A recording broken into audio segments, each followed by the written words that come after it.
श्रेष्ठ नाम की लूट है, लूट सको तो लूट, पाछे फिर पछताओगे जब तुम्हारा नाम जाएगा छूट। प्रथम वीरगति प्राप्त श्री राम जन्मभूमि में 30 अक्टूबर 1990 में प्रथम वीरगति प्राप्त वासुदेव गुप्ता जी की पुत्री हूँ जी। और मेरे पापा मतलब कर्फ्यू के अंदर भी घर घर जाकर के सबको संगठित करके टोली बनाए हैं और राम जन्मभूमि मंदिर तक पहुंचे हैं। सबसे ऊपर झंडा फहरा करके और नीचे उतर कर आए हैं संगम सुबोध स्कूल के पास, आनंद भवन मंदिर के पास। उनको सबसे पहले गोली उन्हें लगी। इस बात का दुख हमें भी है कि इसका ज्यादा प्रचार ना करके किसी और का प्रचार किया जा रहा है और मतलब जितना सम्मान इनकी फैमिली को मिलना चाहिए वो सम्मान मिल नहीं सका है। जो मुलायम सिंह यादव को भी पद्म भूषण से सम्मानित किया गया था, हमें तो वो भी खून खोलने वाला काम था। जिसने हजारों कार्यसेवकों पर गोली चलाई उनको पद्म विभूषण से सम्मानित किया गया इन्हीं के काल में, मोदी जी के ही काल में। आर्थिक स्थिति बहुत खराब है बस लोगों को कि मतलब जिसने सच्चा लड़ाई लड़ी, जिसने हर कार्यक्रम में भाग लिया, उनको आज कितना कार्यक्रम ध्वजारोहण होता है, क्या होता है, पूछते तक नहीं है ये लोग। इस बात का अंदर तक गहरी दुख है। मम्मी की क्या है? कहा गया था कि मेरे मोहल्ले का नाम शहीद वासुदेव नगर रखा जाएगा। और लेकिन तब से कागज में क्या वैसे भी नहीं किया गया कि शहीद वासुदेव नगर तो छोड़िए, एक स्मारक ही उनसे नाम से बना दिया जाए। लता मंगेशकर चौक जिसकी आवश्यकता भी नहीं थी, उनका तो मतलब बॉम्बे से रिश्ता था, यहाँ से कोई रिश्ता भी नहीं था, उनके नाम पर इतना बड़ा बीड़ा चौराहा बना दिया गया। और हम कहना चाहेंगे, उजागर करना चाहेंगे कि इसमें झूठ की मतलब एक पत्रिका थी, उसमें जो जो चीजें दिया गया था, प्रसाद हो जो भी हो, उसका एक लिस्ट था, उसमें एक चांदी का सिक्का लिखा हुआ था, लेकिन हमको कोई चांदी का सिक्का, कोई रुपया पैसा ये सब कुछ नहीं मिला है। सिर्फ प्रसाद का झोला मिला है बस। मतलब 1 रुपये का पैसा कुछ नहीं था। मतलब हमारे यहाँ अगर कोई भी आ जाता तो लोग कहते इतना पैसा आया, इतना पैसा आया। हमारी स्थिति देखकर कोई बता दे कि हमारे पास कितना पैसा है। झूठ है, झूठ है बिल्कुल जी। वासुदेव जी की आर्थिक स्थिति मजबूत कर दी गई, उनकी बेटियों को सेट कर दिया गया, उनके बेटे को सेट कर दिया गया। ये सब बातों पर क्या कहेंगे आप? नहीं, हमारी स्थिति आर्थिक स्थिति से हम लोग बहुत कमजोर है, तब भी कमजोर थे, आज भी कमजोर है। उनका नाम गुमनाम कर रहे हैं, वो गुमनाम नहीं होना चाहिए। जैसे मेरे पापा सबसे पहले गोली खाए हैं तो उनका मतलब आदर और हाँ, परिवार कहीं भी कुछ होता है तो जैसे कोई निमंत्रण ही नहीं होता है तो ये गलत बात है। दान पात्र का मामला चल रहा है। एक अयोध्या की बेटी होने के नाते, एक शहीद की बेटी होने के नाते दुख हो रहा है। बिल्कुल दुख हो रहा है। ऐसा नहीं होना चाहिए था। राम मंदिर का घोटाला है भाई, कोई भी कर रहा हो, चाहे किसका भी मंदिर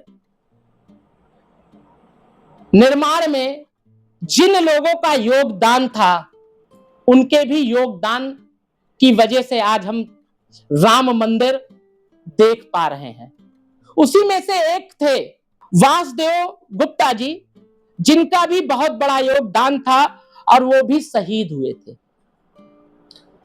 आज उनके फैमिली की स्थिति हम आपको दिखाएंगे और इस वीडियो में उनके घर की स्थिति और उनके फैमिली की स्थिति और ये उनकी तस्वीर है, ये भी आप देख सकते हैं। आज उनकी बेटी हमारे साथ मौजूद हैं और उनसे पूरी स्थिति उनके बारे में जानेंगे, उनके परिवार की क्या स्थिति है और इस समय कैसा जीवन व्यापन कर रही हैं और क्या इनके परिवार में चल रहा है। ये सारी चीजें हम जानने के लिए आए हैं। ये क्यों जानने के लिए आए हैं? क्योंकि इस समय आप देख रहे हैं राम मंदिर ट्रस्ट इस समय विवादों में घिरा हुआ है।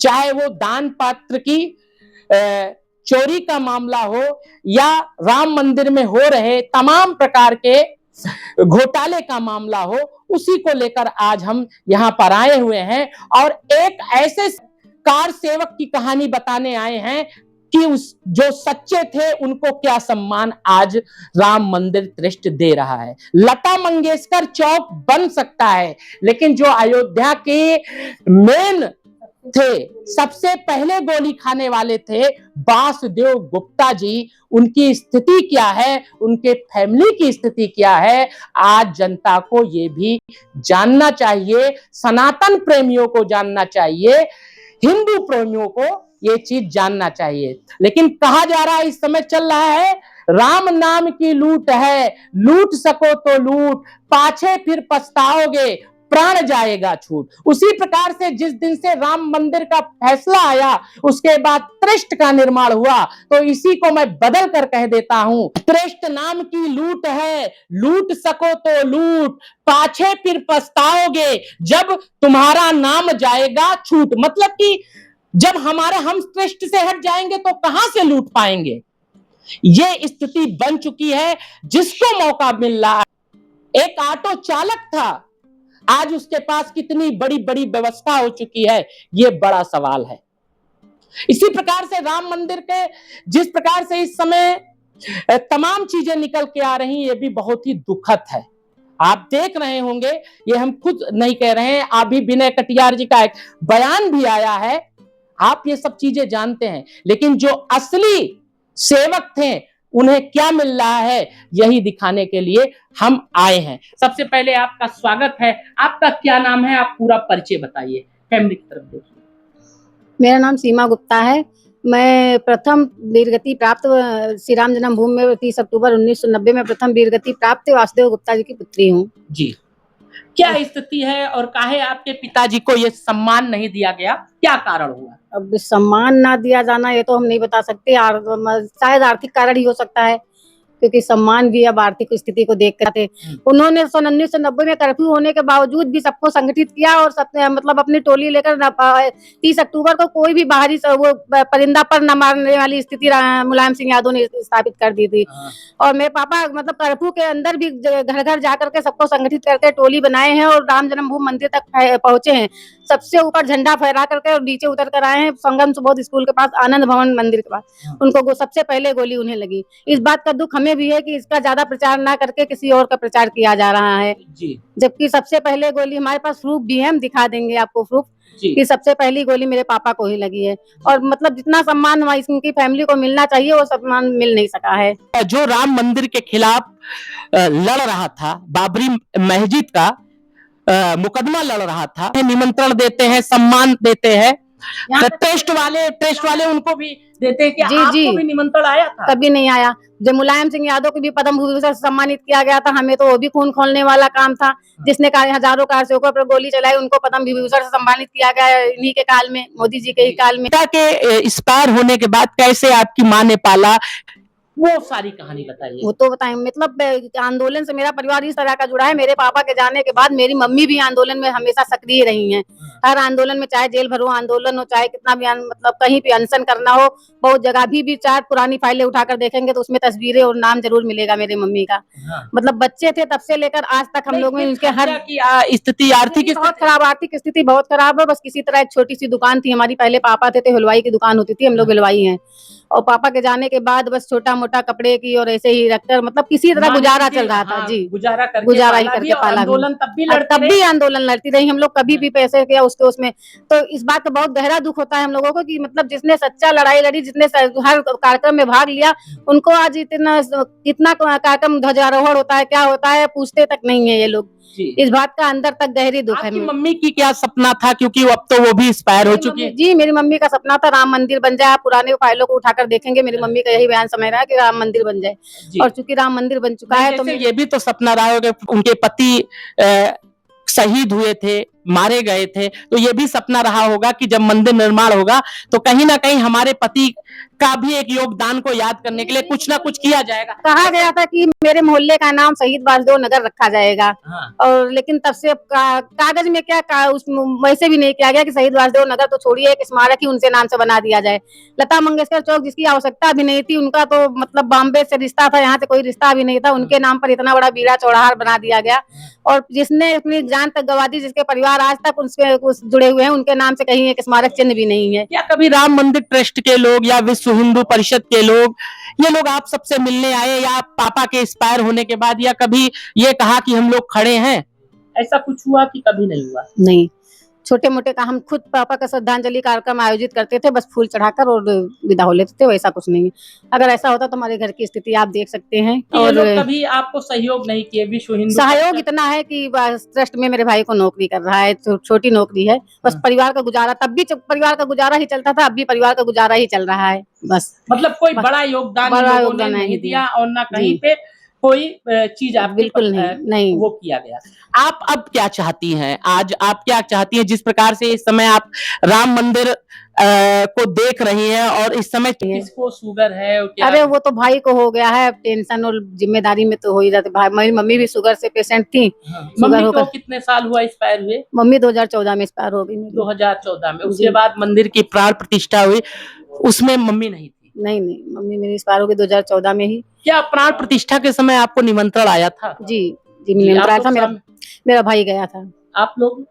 हम नहीं, बस परिवार से एक ही लोग, हाँ। एक ही लोग जा सकते थे, भाई गया था। लेकिन क्या इच्छा थी मम्मी की कि मंदिर निर्माण होगा तो आगे क्या किया जाएगा? प्रतिष्ठा में मिला उसमें मतलब छपा। एक बात और हम कहना चाहेंगे, उजागर करना चाहेंगे कि इसमें झूठ की मतलब एक पत्रिका थी, उसमें जो जो चीजें दिया गया था, प्रसाद हो जो भी हो, उसका एक लिस्ट था, उसमें एक चांदी का सिक्का लिखा हुआ था, लेकिन हमको कोई चांदी का सिक्का, कोई रुपया पैसा ऐसा कुछ नहीं मिला है।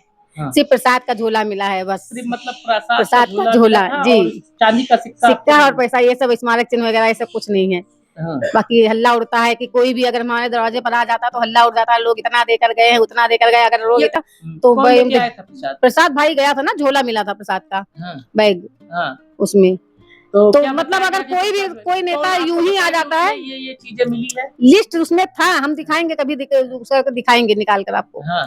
अब फिलहाल हम बाहर से आए हैं खुद, हाँ। तो दिखा नहीं सकते, निकाल कर आपको दिखाएंगे कभी। तो लिस्ट में क्या क्या बताया गया था? अब प्रसाद था, पुस्तिका थी और फोटो रहा होगा और मिठाई का डिब्बा होगा, जो भी रहा हो, लेकिन उसमें चांदी का सिक्का, एक रुपये का पैसा कुछ नहीं था। मतलब हमारे यहाँ अगर कोई भी आ जाता तो लोग कहते इतना पैसा आया, इतना पैसा आया। हमारी स्थिति देखकर कोई बता दे कि हमारे पास कितना मतलब पैसा ये सब झूठ है, झूठ है फैलाया जा बिल्कुल रहा है जी। कि वासुदेव जी की आर्थिक स्थिति मजबूत कर दी गई, उनकी बेटियों को सेट कर दिया गया, उनके बेटे को सेट कर दिया गया।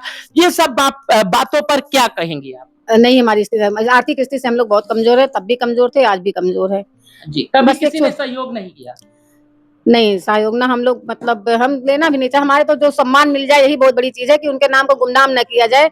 जिस तरह के मेरे पापा सबसे आपको यही सहयोग चाहिए कि आपके पापा को सम्मान मिल जाए और आर्थिक स्थिति हो जाए, ये कौन नहीं चाहता है। टूटा फूटा घर पड़ा हुआ है, गिर रहा है, कौन नहीं चाहेगा कि उनकी आर्थिक मतलब कम से कम नौकरी दिए तो ढंग का दे दे कि कम वो खुद ही कमा कर खुद बनवा सके। जी। इतना ही जी। तो इस प्रकार से आपने देखा कि इन्होंने बड़ा खुलासा किया कि आज तक किसी ने किसी प्रकार की मदद नहीं की और किसी प्रकार को इनको कोई मदद नहीं मिली है। और ये भी इन्होंने बताया कि इनकी आर्थिक स्थिति खराब है, चलिए वो तो चल जाएगा, किसी तरह से हम जीविका चला ही लेंगे, लेकिन कम से कम आपके पापा को सम्मान दे दिया जाए। बिल्कुल, जो उनका नाम गुमनाम कर रहे हैं वो गुमनाम नहीं होना चाहिए। जैसे मेरे पापा सबसे पहले गोली खाए हैं, तो उनका मतलब आदर और हाँ, परिवार कहीं भी कुछ होता है तो जैसे कोई निमंत्रण ही नहीं होता है, तो ये गलत बात है। अच्छा, निमंत्रण दिया जाए, सम्मान दिया जाए। जी बिल्कुल बिल्कुल, यही आप चाहती हैं? जी बिल्कुल जी। क्या कभी किसी का फोन आता है आपके पास? नहीं, फोन भी नहीं आया है किसी का? या बहनों के पास? नहीं, किसी को फोन नहीं आया है। और उनकी आर्थिक स्थिति भी दिखाई, क्योंकि बार बार ये दावा किया जाता है कि ट्रस्ट जो शहीद हुए हैं उनका सम्मान करता है और साथ में उन्हें मदद करता है और मजबूत भी किया जा रहा है। लेकिन जब ये चीजें फैलने लगी, सारी चीजें होने लगी, तो उसी को ढूंढते हुए आज हम इनके घर तक पहुंचे और इनकी सच्चाई दिखाया। और इनकी मां भी इसी सपने में चली गई, देखते देखते कि मंदिर निर्माण होगा, हमारे पति को सम्मान दिया जाएगा, उनके नाम से जो मोहल्ले का नाम रखा जाएगा। उनकी बेटी एक ये भी सवाल कर रही है कि लता मंगेशकर का कौन सा योगदान था जो उनके नाम से निर्माण किया जा सकता है, लेकिन मेरे पापा ने प्रथम गोली खाई, उनके नाम से क्यों नहीं मनाया जा सकता? जी बिल्कुल, यही तो आप कह रही जी हैं? बिल्कुल बिल्कुल। ऐसे कोई वो नहीं है कि हमें बैर हो या ऐसा वैसा, लेकिन ये बात उठने वाली है कि जो यहाँ के खुद के मतलब यहाँ के निवासी होकर यहाँ को गुमनाम कर दिया। का दान पात्र का मामला चल रहा है। एक अयोध्या की बेटी होने के नाते, एक शहीद की बेटी होने के नाते दुख हो रहा है। बिल्कुल बिल्कुल दुख हो रहा है। ऐसा नहीं होना चाहिए था। राम मंदिर का घोटाला है भाई, कोई भी कर रहा हो, चाहे किसका भी नाम आ रहा हो, लेकिन कार्रवाई होनी चाहिए उन पे। बिल्कुल होना चाहिए। जो भी आरोपी, तभी इन लोगों की आत्मा को शांति मिलेगा कि उन लोगों ने क्या सोचा होगा और क्या हो रहा है। बिल्कुल बिल्कुल। तो क्या कहेंगी प्रधानमंत्री जी से, उच्च अधिकारियों से, मुख्यमंत्री जो भी हो उसकी सही तरीके से निष्पक्ष जांच हो और मतलब वो सच्चाई सामने आए, जो भी उस पर कार्रवाई होनी चाहिए। आज उन्हीं के खून की वजह से हम ये दिन देखने को मिल रहा है कि राम मंदिर में लाखों करोड़ों लोग दर्शन कर रहे हैं और इस तरह से अव्यवस्था, मतलब उनकी आत्मा को भी दुख होगा ये समझ कर। इस प्रकार का दान पात्र का मामला जी जी बिल्कुल जी। अगर ये पैसा कहीं किसी अनाथालय या वैसे जगह लग जाता तो एक बार होता कि हाँ चलो किसी चीज में जाना, लेकिन चोरी करके खुद अपना घर बनाना अच्छी बात नहीं है। परिचय दे दीजिए, लोग जाने आपके बारे में भी। जी, मेरा नाम सीमा गुप्ता है, प्रथम कार सेवक शहीद वासुदेव गुप्ता की पुत्री हूँ। जी, तो इस प्रकार से मैंने आपको दिखाया और मुख्यमंत्री जी और प्रधानमंत्री जी इस पर किस तरह से कार्रवाई करते हैं और क्या आगे होता है, क्योंकि जिनका योगदान था उन्हें कोई चीज भी नहीं मिली है, इसलिए अभी एक घर तक पहुंचे हैं, आगे ऐसे और भी घरों तक पहुंचेंगे। तब तक ये पृथ्वी रहेगी, तब तक उनका नाम रहेगा, चाहे उनका कोई नाम ले चाहे ना ले, लेकिन सच्चे राम भक्त यही थे जिन्होंने पहली गोली खाई। सच्चे राम भक्त वही थे जिन्होंने आंदोलन किया। सच्चे राम भक्त वही थे जिन्होंने अपना सर्वस्व तन मन धन सब कुछ लुटा दिया। हमारी आर्थिक स्थिति तब भी अच्छी नहीं थी, हलवाई की छोटी सी दुकान थी और कर्फ्यू के दौरान भी हमारे पापा सबको सभी पुलिस कर्मियों को चाय पिलाते थे अपने दुकान से बेच फ्री में ही, कर्फ्यू लगी हुई थी। ये दर्द होता है कि जब ऐसे लोगों को सम्मान नहीं मिलता है। स्टार्ट।